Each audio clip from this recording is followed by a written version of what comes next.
Bonjour à tous, c'est Jean-Luc Haut sur sa chaîne YouTube. Aujourd'hui, nous allons parler de l'Indonésie qui fait construire 2 patrouilleurs lance-missiles en Turquie.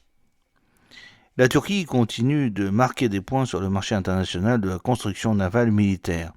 Parmi les programmes en cours à l'export, le marché turc Sefin réalise 2 nouveaux patrouilleurs lance-missiles destinés à la marine indonésienne.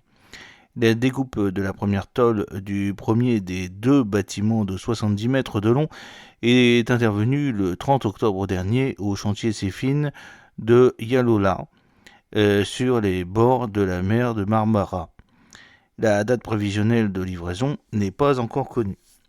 Du type KCR-70M, les patrouilleurs de 70 mètres de long pour 12 mètres de large et 850 tonnes de déplacement à pleine charge seront extrêmement rapides avec une vitesse de pointe annoncée à plus de 40 nœuds. C'est le groupe norvégien Kongsberg qui a été retenu pour fournir le système de propulsion de type Kodag, Combined Diesel and Gas Turbine, avec 2 moteurs diesel principaux et une turbine de 23 MW.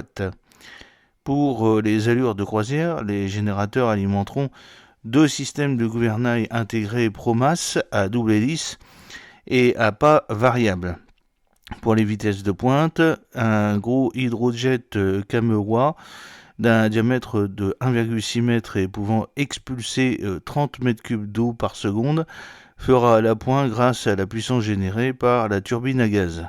Cette configuration optimise la puissance de propulsion, la vitesse et la manœuvrabilité, garantissant des performances et une efficacité supérieure, indique Kongsberg qui a annoncé avoir été sélectionné pour ce programme le 23 janvier 2025.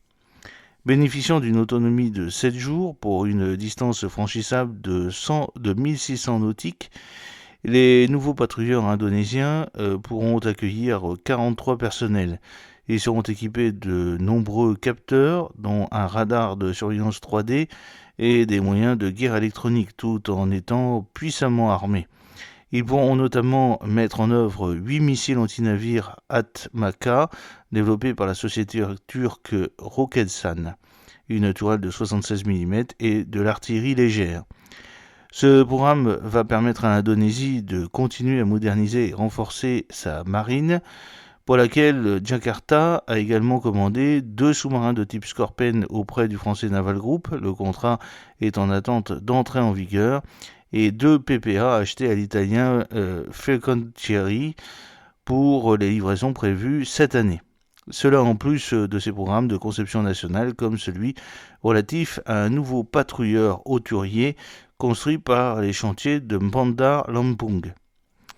Dans le même temps, il permet à la Turquie de poursuivre le développement de son industrie navale et de défense sur le marché international, où elle a déjà remporté des beaux succès ces dernières années. Ainsi, après les corvettes de classe Ada vendues au Pakistan et à l'Ukraine, elles sont réalisées par INS et RMK.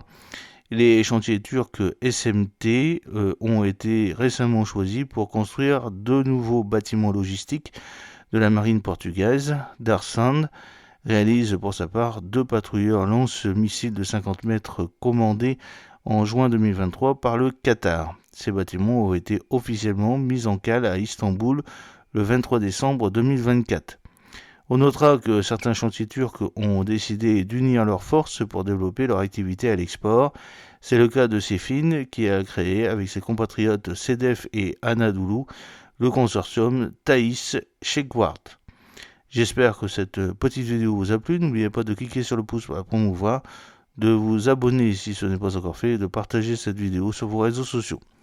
A très bientôt, fidèlement, Jean-Luc Haut.